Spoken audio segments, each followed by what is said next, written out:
Ano guys, portable clip pan ba na pang malakas ang hanap nyo guys? Well, ito na guys, ang USG portable clip pan na binibenta ng USG Ecom sa TikTok shop.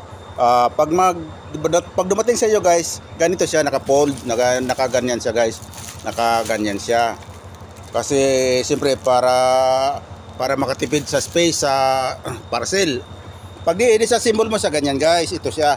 Meron siyang 5 blades, anan ganyan siya, meron siyang 5 blades. At ito yung kanyang katawan guys. Ito nababali-bali itong mga tornilyo, depende sa choice mo guys kung saan mo gusto iparap. At saka itong clip pan niya guys, ito pag may clip mo, ipipindot mo ganyan guys, oh. Ayan, parang ganyan siya, ayan, oh, naka-clip na siya ngayon guys sa upuan, look at that. So ito yung kanyang switch guys, ito yung switch niya, look at that. So naka-plug ito ngayon sa socket. So yun natin, pag press mo dito guys, yan, mag-on yan siya, yan, oh, look at that. Oh ha, diba guys, pang malakasan. Kung ayaw nyo rin ng aalinsanganan guys, ano pang hinintay nyo, dyan lang sa baba yung link, just click the yellow basket guys.